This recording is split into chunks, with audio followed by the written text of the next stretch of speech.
저는 35년 공무원 생활 끝에 퇴직금 8천만 원을 받았습니다. 허리 통증 때문에 시작한 골프에서 초록 바이저를 쓴 63세 여성을 만났죠. 그녀는 제 이름을 불러주고 제 이야기를 들어줬어요. 오랜만에 느낀 설렘이었습니다. 그런데 1년 뒤 저는 폐공장 경비실에서 컵라면으로 끼니를 때우고 있었습니다. 통장 잔고 90만 원. 연락할 가족도 없이.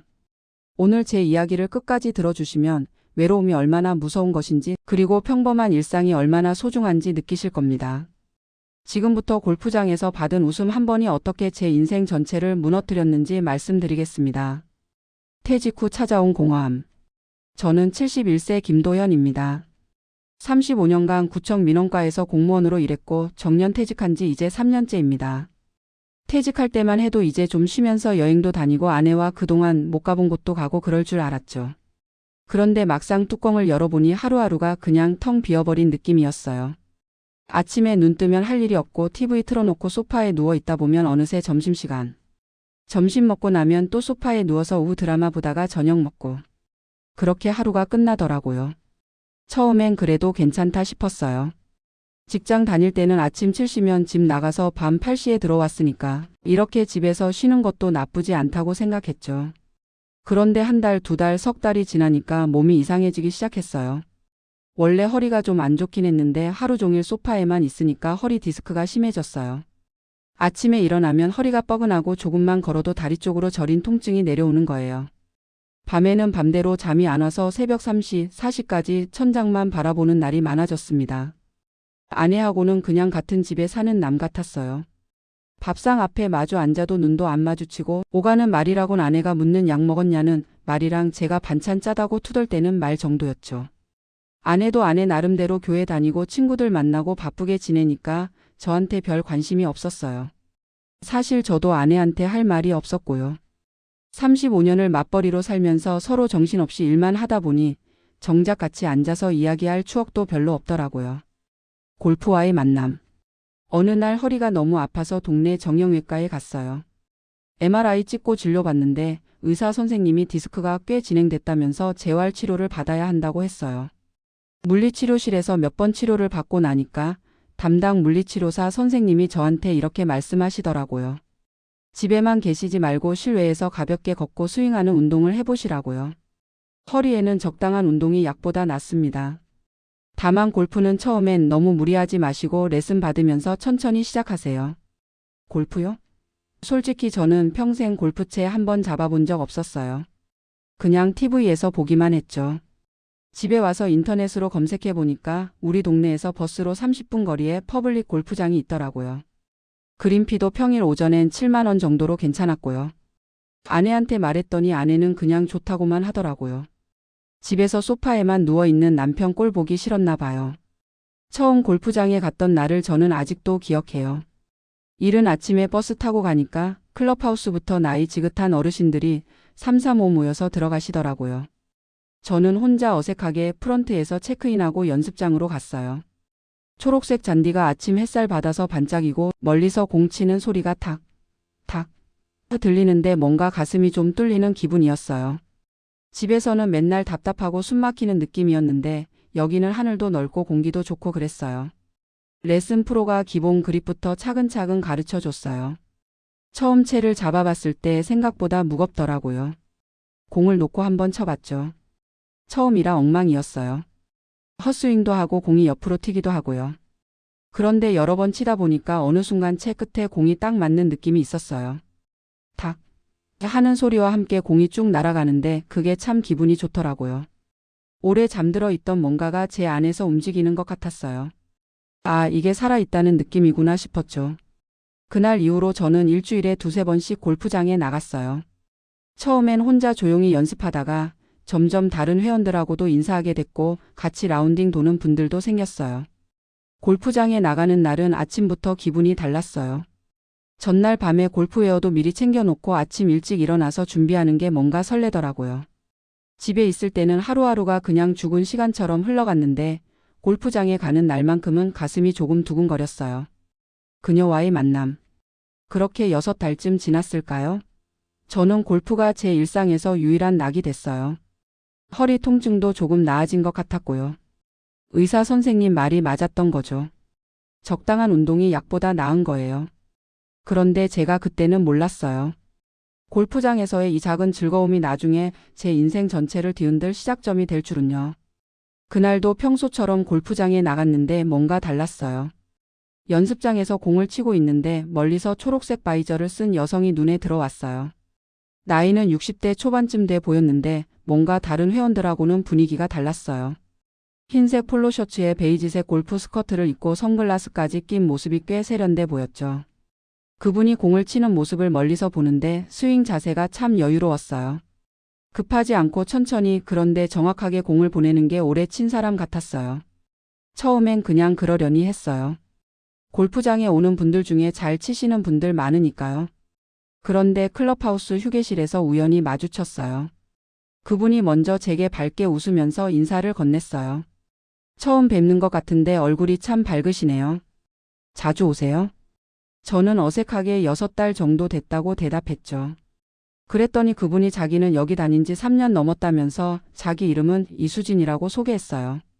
63세라고 했는데 목소리도 또랑또랑하고 피부도 좋아서 50대 후반처럼 보였어요. 수진 씨는 참 말을 편하게 거는 스타일이었어요. 다른 회원들한테도 스스럼 없이 다가가서 이야기하고 농담도 잘하고 분위기를 확 띄우는 그런 사람이었죠. 휴게실 소파에 앉아 있으면 자연스럽게 사람들이 모이고 그 한가운데에 항상 수진 씨가 있었어요. 저는 원래 조용히 혼자 치는 스타일이었는데 그날 이후로 수진 씨가 자주 말을 걸어왔어요. 오늘 컨디션은 어때요? 스윙이 많이 좋아졌네요. 며칠 뒤였어요. 제가 혼자 연습하고 있는데 수진 씨가 제 뒤로 다가오더니 제 스윙을 한참 지켜보는 거예요. 그러고는 조심스럽게 말을 꺼냈어요. 도연 씨 스윙이 거의 다 좋은데 백스윙에서 손목만 조금만 더 코킹하시면 훨씬 멀리 나갈 것 같아요. 그러면서 직접 제 팔 위치를 잡아주는 거예요. 손이 제 팔에 닿는 순간 뭔가 이상한 기분이 들었어요. 오래전에 잊었던 감각 같은 거요. 아내하고는 손 한 번 잡는 일이 없는데 다른 여자가 제 팔을 자연스럽게 만지니까 심장이 조금 빨리 뛰더라고요. 수진 씨 말대로 손목 각도를 바꿔서 쳐봤어요. 정말로 공이 평소보다 훨씬 멀리 나갔어요. 수진 씨가 박수를 치면서 좋아했어요. 봤죠? 제 말대로 하면 잘 된다니까요. 도연 씨는 자세만 조금 다듬으면 진짜 고수 될 거예요. 그렇게 말해주는 사람이 얼마나 오래만인지 몰라요. 집에서는 뭘 해도 아내한테 잔소리만 들었는데 여기서는 누군가 제 이야기를 들어주고 제 작은 발전도 알아봐 주니까 뭔가 제가 인정받는 기분이었어요. 라운딩이 끝나고 휴게실에 앉아 있는데 수진 씨가 커피 2잔을 사와서 하나를 제게 건넸어요. 그러고는 자연스럽게 제 옆자리에 앉더라고요. 처음엔 그냥 골프 이야기만 했어요. 언제부터 쳤냐, 어느 동네 사냐 그런 거요. 그런데 이야기하다 보니까 수진 씨가 제 이름을 자꾸 불러주는 거예요. 도연 씨는 이렇고 도연 씨는 저렇고. 오랜만에 누군가 제 이름을 정성스럽게 불러주니까 마음 한구석이 간지러웠어요. 수진 씨는 제 이야기를 참 잘 들어줬어요. 제가 공무원 생활 35년 했다고 하니까 정말 고생 많으셨겠다. 그 긴 세월 한자리에서 버틴 것도 대단한 거다라고 했어요. 허리가 안 좋아서 골프 시작했다고 하니까 본인도 무릎 수술하고 재활 겸 시작했다면서 공감해주고요. 사소한 이야기에도 고개 끄덕이면서 웃어주고 제 말이 끝나기도 전에 맞장구를 쳐주니까 이야기하는 게 편했어요. 집에서는 아내한테 뭐 하나 말하려고 해도 시큰둥하거나 잔소리가 돌아오는데 여기서는 달랐어요. 그날 이후로 골프장에 나가면 자연스럽게 수진 씨를 찾게 됐어요. 멀리서 초록 바이저가 보이면 반가웠고 같이 라운딩 돌면 시간 가는 줄 몰랐어요. 라운딩 끝나고도 휴게실에서 1시간씩 이야기하다 보면 어느새 해가 기울어 있었죠. 수진 씨는 본인 이야기도 조금씩 해줬어요. 남편이랑 10년 전에 이혼했다고 혼자 사는데 외롭지는 않다고 오히려 자유로워서 좋다고요. 딸 하나가 결혼해서 지방에 사는데 한 달에 한 번 정도 보러 간다고 했어요. 혼자 사는 게 뭐가 외로워요? 친구들도 많고 취미도 있으면 그만이죠. 저는 그 말을 들으면서 부러웠어요. 저는 아내랑 같이 살면서도 외로운데 수진 씨는 혼자 사는데도 행복해 보였으니까요. 빠져드는 듯. 한 달쯤 지났을까요? 저는 일주일에 2~3번 나가던 골프장을 거의 매일 나가기 시작했어요. 명분은 허리 재활이었지만 사실은 수진 씨를 만나고 싶어서였죠. 집에 있으면 답답하고 재미없는데 골프장에 나가면 수진 씨가 있고 수진 씨랑 이야기하면 하루가 즐거웠어요. 제 말을 들어주고 제 이름을 불러주고 제가 잘한 거 칭찬해 주는 사람이 있다는 게 그게 그렇게 좋을 수가 없었어요. 그런데 집에서는 분위기가 달라지기 시작했어요. 아내가 물었어요. 요즘 왜 이렇게 늦게 들어와? 저는 그냥 라운딩 돌다 보면 시간 가는 줄 모른다고 했죠. 아내는 따졌어요. 골프가 뭐 그리 중요해? 매일같이 나가는 게 정상이야? 저는 운동하는 건데 왜 그러냐고 했지만 아내 목소리에는 의심이 섞여 있었어요. 거기 여자들도 많이 와? 혹시 누구 만나는 거 아니야? 처음엔 황당했어요. 71세 노인한테 무슨 그런 말을 하냐고 했죠. 그런데 속으로는 찔리는 게 있었어요. 실제로 수진 씨를 만나러 가는 거니까요. 물론 뭐 특별한 사이는 아니었어요. 그냥 골프장에서 친하게 지내는 사이였죠. 그런데 제 마음속 어딘가에서는 수진 씨를 생각할 때 심장이 조금씩 뛰는 게 느껴졌어요. 이게 뭔지는 저도 잘 몰랐어요. 사랑인지 외로움인지 아니면 그냥 인정받고 싶은 욕구인지요. 아내랑은 점점 말이 줄었어요. 밥상 앞에 앉아도 서로 말이 없고 저는 빨리 밥 먹고 나가고 싶었고 아내는 저를 째려보듯 쳐다봤어요. 어느 날 수진 씨가 제 눈을 똑바로 쳐다보면서 물었어요. 도연 씨는 요즘 행복해요? 저는 잠깐 멈칫했어요. 행복이요? 그런 거 생각해 본 지가 얼마나 오래됐는지 모르겠더라고요. 저는 그냥 골프장 나오는 게 좋아요. 여기 있으면 기분이 좋고요. 수진 씨는 빙긋 웃으면서 말했어요. 그럼 됐어요. 사람은 자기가 행복한 곳에 있어야 해요. 돈이 빠져나가기 시작하다. 수진 씨랑 친해진 지 2달쯤 지났을 때였어요. 어느 날 라운딩을 마치고 휴게실에 앉아 있는데 수진 씨가 제 자세를 보더니 이렇게 말했어요. 도연 씨 스윙이 많이 좋아졌어요. 이 정도 실력이면 시니어 대회 나가도 되겠는데요? 처음엔 농담인 줄 알았어요. 제가 무슨 대회를 나가요? 그냥 취미로 치는 건데요. 그랬더니 수진 씨가 진지하게 말하더라고요. 아니에요. 도연 씨는 잠재력이 있어요. 좀 더 제대로 배우면 충분히 상도 탈 수 있어요. 그 말이 묘하게 제 마음을 건드렸어요. 71세 인생에서 뭔가를 이룬다는 게 상을 탄다는 게 가능할까요? 며칠 뒤 수진 씨가 본격적으로 말을 꺼냈어요. 도연 씨가 진짜 실력을 키우고 싶으면 장비부터 바꿔야 해요. 지금 쓰는 건 대여용인데 이건 초보자용이라 스윙이 제대로 안 살아요.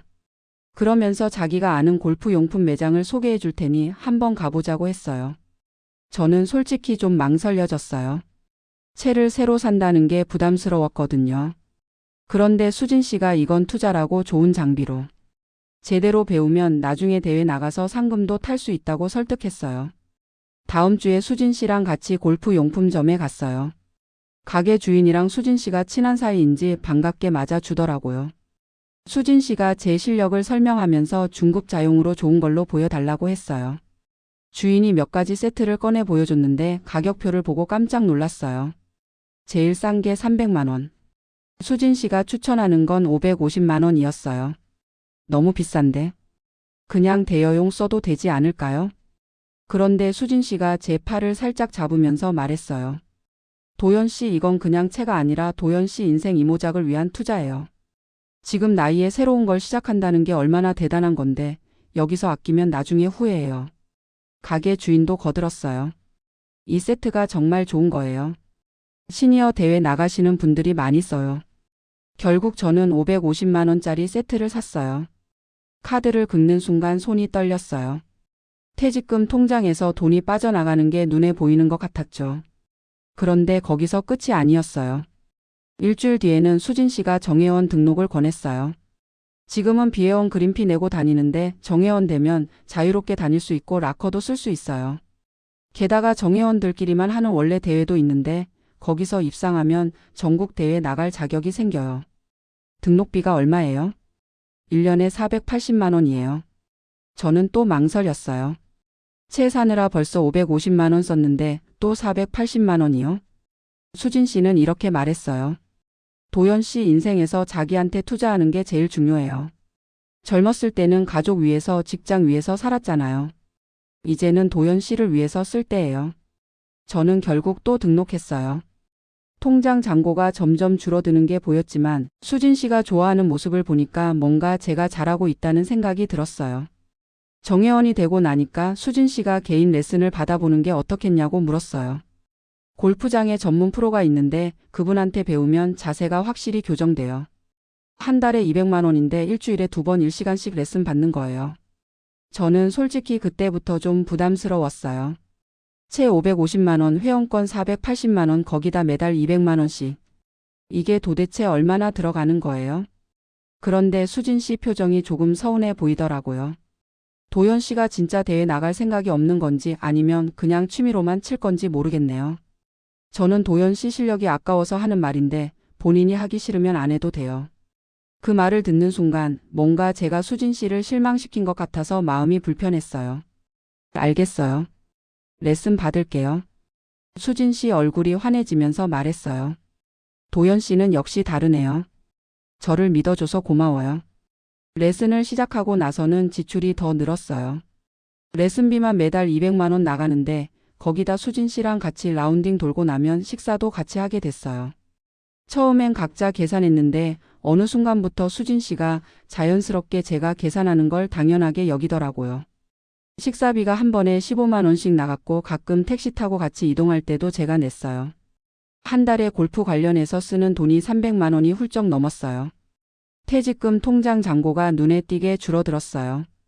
처음 퇴직할 때 받은 돈이 8천만 원 정도였는데 생활비 쓰고 이것저것 하다 보니 이미 반 정도 줄어 있었고 거기서 골프 관련 지출이 몇 달 동안 수백만 원씩 빠져나갔어요. 집에서 아내가 통장 정리하다가 물었어요. 왜 이렇게 돈이 나갔어? 뭐에 쓴 거야? 저는 운동용품 좀 샀다고 회원권 등록했다고 대충 얼버무렸어요. 아내는 소리쳤죠. 미친 거 아니야? 골프에 그렇게 돈을 써? 저는 그때 처음으로 아내한테 큰 소리 쳤어요. 내 돈 내가 쓰는데 왜 이래? 평생 가족 위해서 살았는데 이제 나 좀 위해서 쓰면 안 돼? 아내는 어이없다는 표정으로 저를 쳐다봤어요. 그러면서 따졌어요. 지금 정신이 있어? 나이 먹고 골프장에서 여자 꼬셔서 돈 쓰는 게 멋있어 보여? 저는 화가 났어요. 여자는 무슨 여자야? 그냥 같이 운동하는 사람일 뿐이야. 하지만 속으로는 찔렸어요. 맞아요. 수진 씨 때문이었으니까요. 이혼 그리고 새 출발. 그날 밤 수진 씨한테 전화가 왔어요. 내일 시간 있냐고 할 이야기가 있다고 했어요. 다음 날 골프장 근처 카페에서 만났는데 수진 씨 표정이 평소와 달리 진지했어요. 그러더니 이런 말을 꺼냈어요. 도연 씨 솔직히 말할게요. 남 몰래 만나는 남자친구 따위는 싫어요. 우리가 그냥 골프 치는 사이로만 남을 거면 차라리 그만 봐요. 떳떳한 관계가 아니면 나도 마음이 불편해요.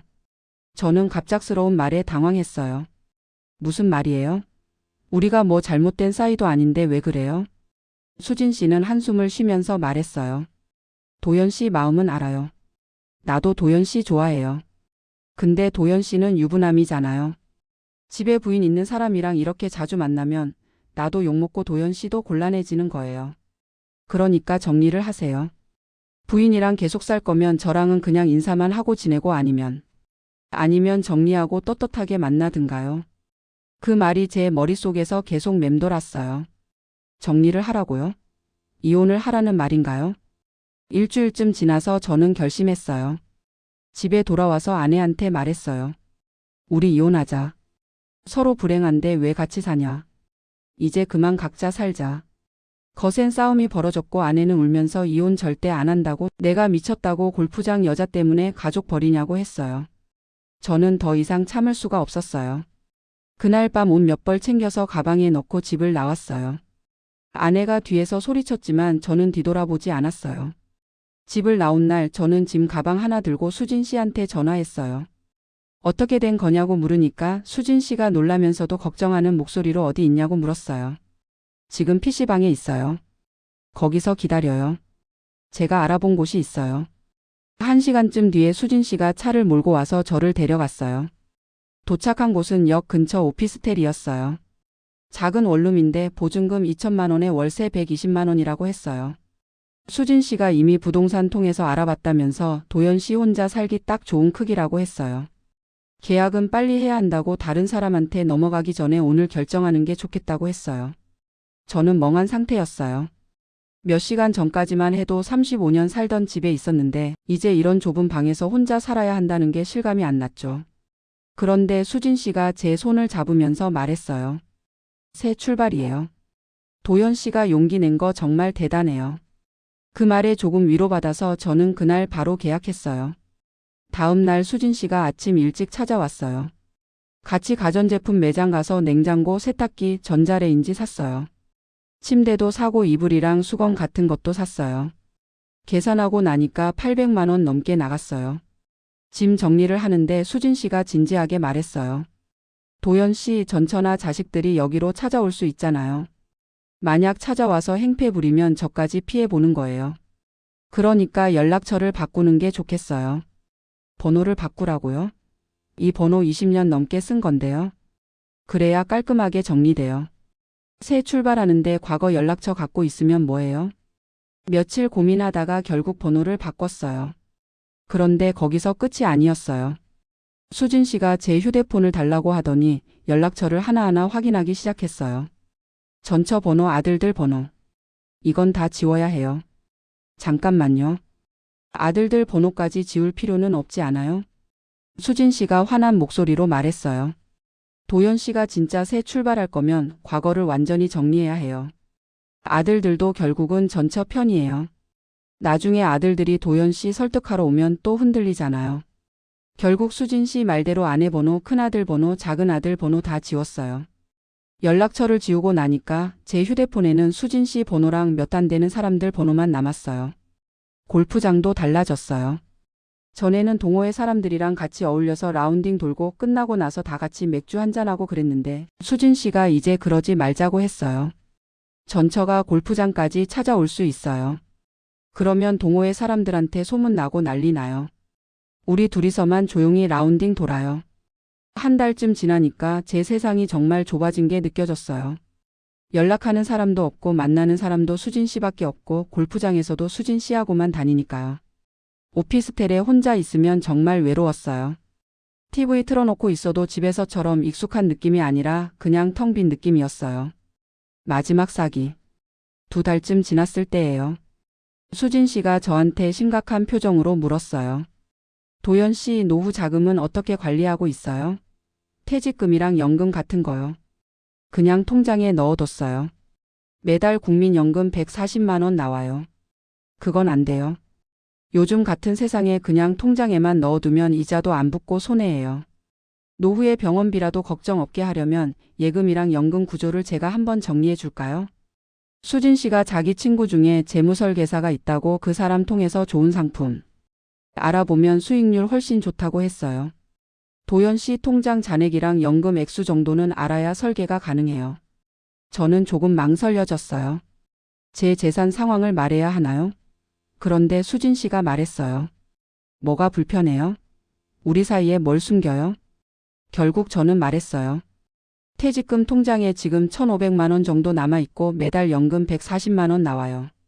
수진 씨는 고개를 끄덕이면서 말했어요. 1,500만 원이면 괜찮네요. 이걸 잘 굴리면 노후에 큰 도움 돼요.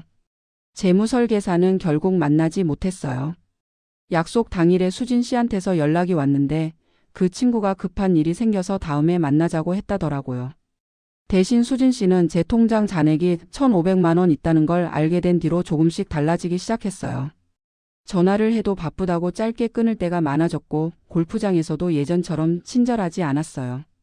저는 불안했어요. 혹시 제가 뭘 잘못한 건가? 수진 씨 마음이 식은 건가 싶었죠. 그래서 더 잘해주려고 했어요. 한 달쯤 그렇게 지냈을까요? 어느 날 수진 씨가 갑자기 들뜬 목소리로 전화했어요. 도연 씨, 큰일 났어요. 좋은 일이요.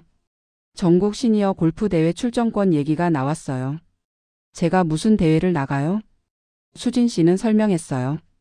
자기가 골프협회 쪽 사람들한테 도연 씨 이야기를 했더니 실력 있는 시니어 선수를 찾고 있었대요. 그런데 출전하려면 협회 등록이랑 컨디션 조율 같은 게 필요한데 그게 좀 복잡해요. 수진 씨가 계속 설명했어요. 협회 쪽 사람들이 선수 선발할 때 여러 가지 보는데 장비 상태, 훈련 이력, 그리고 협회 지원금 같은 것도 고려한대요. 지원금이요? 네, 선수 육성 지원금인데 보통 1,200만 원 정도 필요해요. 그 돈으로 집중 훈련도 받고 협회 쪽 코치진하고도 조율하고 그래요.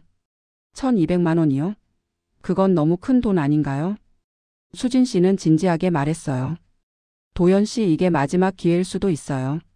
전국 대회 나가서 입상하면 상금도 있고 나중에 지도자 자격증도 딸 수 있어요. 그럼 골프 강사로 일하면서 노후에 수입도 생기는 거예요.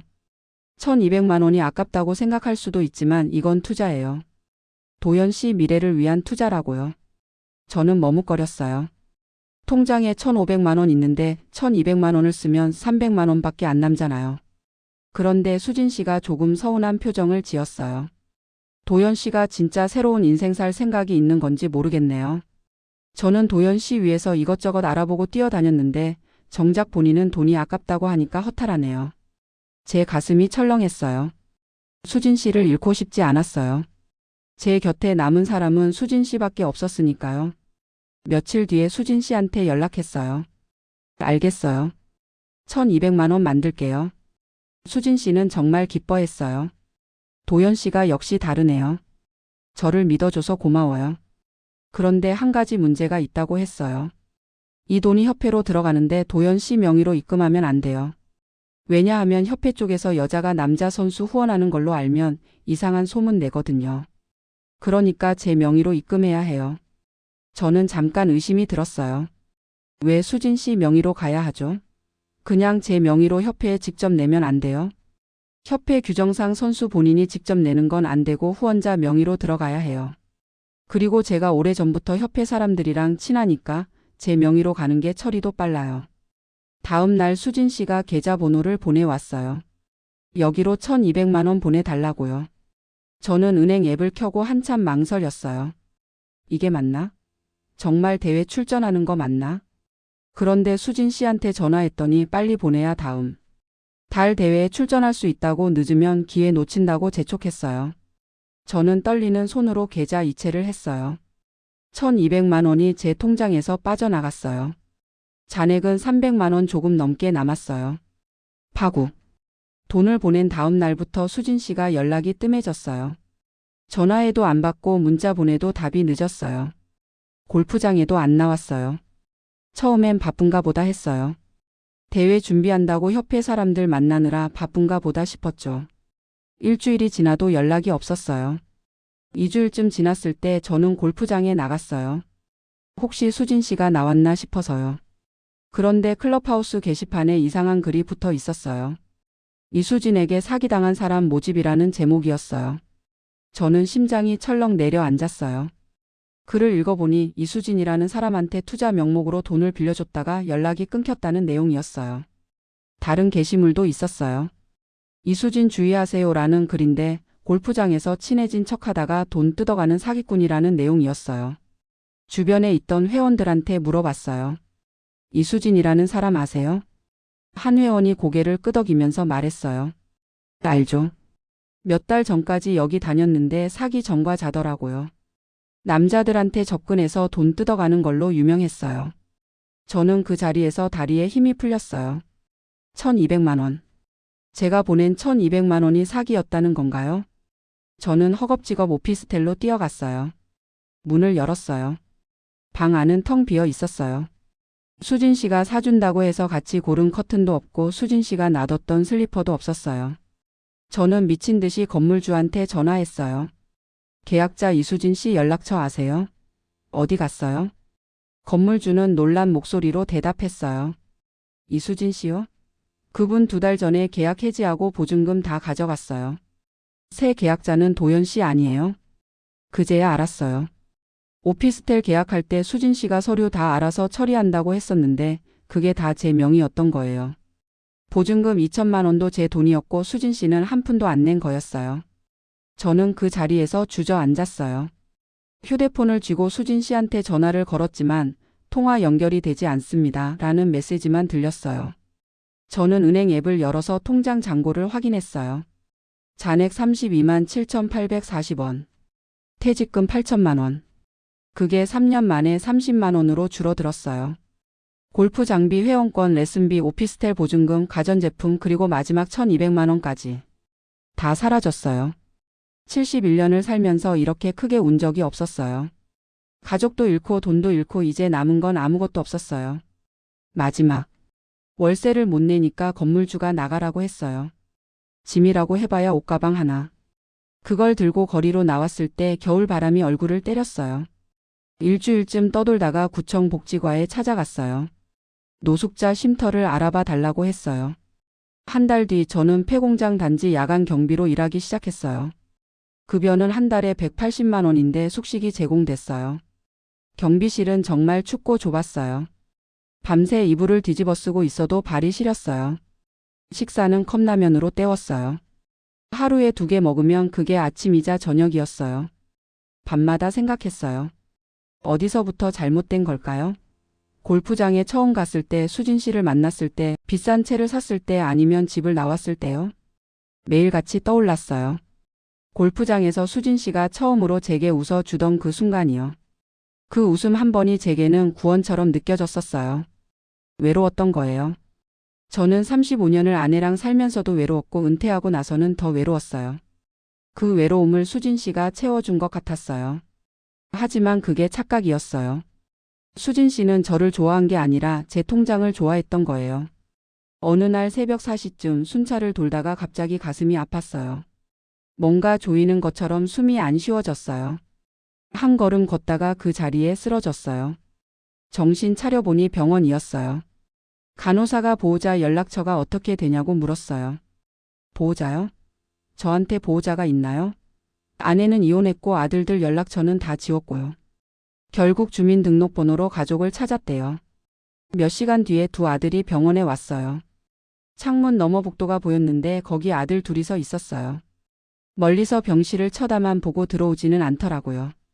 한 10분쯤 그렇게 서 있다가 큰아들이 간호사한테 뭐라고 말하고는 동생 데리고 돌아섰어요. 그렇게 가버렸어요. 당연하죠. 제가 저 아이들한테 뭘 해줬나요? 집 나가면서 연락처 다 지우고 3년 동안 한 번도 안 찾아보고요. 병실 침대에 누워서 저는 편지를 쓰기로 했어요. 아들들한테요. 큰아들, 작은아들에게. 아빠다. 병원까지 와줘서 고맙다. 들어오지 않은 것도 이해한다. 아빠가 너희한테 해준 게 없으니까. 아빠는 평생 외로웠다. 엄마랑 살면서도 외로웠고 은퇴하고 나서는 더 외로웠다. 그 외로움을 핑계로 욕심을 부렸다. 누군가 나를 알아봐주고 내 이름을 불러주고 내 이야기를 들어주니까 그게 사랑인 줄 알았다. 하지만 그건 사기였다. 결국 내 선택이었다. 내 이기심이 내 노후와 가족의 마음을 함께 망쳤다. 미안하다. 용서는 바라지 않는다. 다만 너희는 아빠처럼 살지 마라. 외로워도 힘들어도 옆에 있는 사람을 소중히 해라. 멀리 있는 웃음 한 번에 속지 마라. 아빠는 이제 편히 쉬고 싶다. 편지를 다 쓰고 나니 눈물이 났어요. 71년을 살면서 이제야 제대로 된 편지 하나 쓰네요. 너무 늦었지만요. 창밖으로 눈이 내리기 시작했어요. 첫눈이었어요. 조용히 내리는 눈을 바라보면서 저는 눈을 감았어요. 에필로그. 여러분, 외로움은 정말 무서운 거예요. 외로움 때문에 판단력을 잃고 사랑이라고 착각하고 모든 걸 잃을 수 있어요. 옆에 있는 사람, 평범한 일상. 그게 얼마나 소중한지 잃고 나서야 알게 돼요. 저는 35년을 함께한 아내가 있었어요. 말은 없었지만 매일 아침 밥상을 차려주던 사람이었어요. 짜다고 투덜대면 다음 날은 조금 싱겁게 해주던 사람이었어요. 2 아들도 있었어요. 자주 연락하지는 않았지만 명절 때면 찾아와서 아버지 건강하세요라고 인사하던 아이들이었어요. 그게 전부였어요. 특별할 것 없는 평범한 일상이었죠. 하지만 그게 전부였어요. 제가 가진 전부였어요. 골프장에서 만난 초록 바이저를 쓴 여자의 웃음 한 번, 제 이름을 불러주는 목소리 한 번. 그게 그렇게 좋았어요. 그게 사랑인 줄 알았어요. 하지만 그건 제 외로움이 만들어낸 환상이었어요. 아니, 누군가 제 외로움을 이용해서 만들어준 덫이었어요. 8천만 원. 35년 공무원 생활의 대가였어요. 그걸 3년 만에 다 날렸어요. 골프채, 회원권, 레슨비, 오피스텔. 그리고 마지막 1200만 원. 돈보다 더 큰 걸 잃었어요. 가족을 잃었어요. 평범한 일상을 잃었어요. 제 자존심을 잃었어요. 지금 저는 폐공장 경비실에서 컵라면으로 끼니를 때우며 살고 있어요. 통장 잔고 30만 원. 연락할 사람도 없어요. 추운 겨울밤 경비실에 앉아서 텅 빈 공장 단지를 바라보면 생각해요. 내가 그때 집에 있었더라면, 아내가 차려준 밥상 앞에 앉아서 비록 말은 없었지만 함께 저녁을 먹었더라면, 아들들한테 가끔 전화라도 했더라면. 하지만 이미 늦었어요. 너무 늦었어요. 여러분은 저처럼 살지 마세요. 외로워도 참으세요. 옆에 있는 사람이 말이 없어도 무뚝뚝해도 그 사람이 진짜예요. 매일 아침 밥상을 차려주는 사람, 가끔 건강하세요라고 인사하는 자식들, 그게 진짜 사랑이에요. 멀리서 환하게 웃어주는 사람, 제 이름을 다정하게 불러주는 사람, 제 이야기를 잘 들어주는 사람. 그게 진짜 저를 위한 거라고 착각하지 마세요. 특히 돈 이야기가 나오면 조심하세요. 투자예요. 도연 씨를 위한 거예요. 새 출발이에요. 이런 말로 돈을 요구하면 그건 99% 사기예요. 진짜 사랑은 돈을 요구하지 않아요. 진짜 사랑은 아침 먹었어? 약 먹었어? 라고 묻는 거예요. 화려하지 않아요. 평범해요. 저는 그걸 너무 늦게 깨달았어요. 이제 와서 후회해도 소용없어요. 아내는 이혼 서류에 도장을 찍었고 아들들은 저를 쳐다보지도 않고 돌아섰어요. 당연해요. 제가 먼저 그들을 버렸으니까요. 여러분 제발 제 이야기를 기억해 주세요. 71세 김도연. 골프장에서 만난 여자의 웃음 한 번 때문에 모든 것을 잃은 남자. 외로움이 얼마나 무서운지, 평범한 일상이 얼마나 소중한지. 제 이야기가 누군가에게 경고가 되었으면 좋겠어요. 옆에 있는 사람을 소중히 하세요. 멀리 있는 웃음에 속지 마세요. 그게 제가 여러분께 드릴 수 있는 유일한 충고입니다. 이 이야기는 실제 사례를 바탕으로 재구성한 것입니다. 은퇴 후 외로움을 이용한 로맨스 스캠은 계속 증가하고 있습니다. 특히 골프장, 등산 모임, 종교 모임 등 시니어들이 모이는 곳에서 자주 발생합니다. 가족과의 소통을 끊게 만들고 재산 현황을 파악한 뒤 투자나 사업 명목으로 돈을 요구하는 것이 전형적인 수법입니다. 가족의 관심과 사랑이 최고의 예방책입니다.